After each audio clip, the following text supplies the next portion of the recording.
The BYU men's soccer team hosted a brutal open tryout last weekend and released the names for the season's squad. Kyle Petitt took a closer look to find out what it takes to secure a spot on the roster.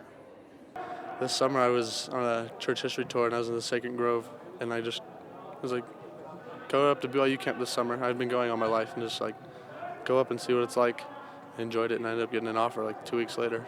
Blake was legitimately one of 102 prospective players at this week's tryouts to have a guaranteed spot on the team. But even being the lone high school recruit, he still had to show up and play his best.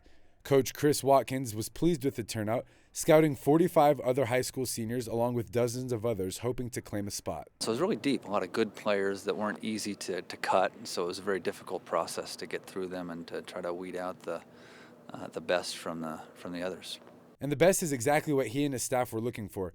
But at BYU, there are other things to consider. From what assistant coach Chad Sackett told me, being a great soccer player, unfortunately, isn't enough. Yeah, a lot of times when we're looking at the recruits and we're trying to decide, okay, do we offer a guy a guaranteed spot or not, it has a lot to do with, can we think that guy can go into a PDL game against, semi-pros, guys that are getting, drafted into the MLS. Can that kid go in and compete with those guys? Can they go into a PDL game right now and at least compete?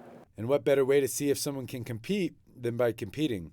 The prospects spent Thursday, Friday, and Saturday scrimmaging, game after game. Turf burn, rolled ankles, elbows, cramps.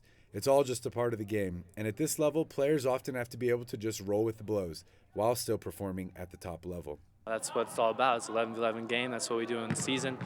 It's all about the game. So if you can showcase that you can play with the big boys, that you can, get the ball moving, keep the ball, don't give it away, don't make stupid decisions. And coaches know what they're doing, so they see composure and they see if you have the IQ to play or not. And that's what it all comes down to. Green described tryouts as fun, but that's exactly the opposite of what you would gather from watching the coaches.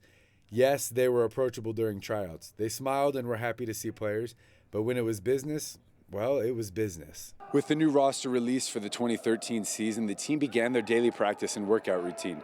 The Cougars began early this year to get a head start on their training in hopes of improving last year's record of 6-8-2. And the Cougars know what it's going to take to win the Southwest Division Championship and get a bid to the national playoffs. They'll have to beat the likes of Ventura County Fusion and Orange County Blue Star, two heavy favorites in this division. But the Cougars have said that they'll do whatever it takes. Reporting from the IPF, I'm Kyle Petitt, BYU Weekly.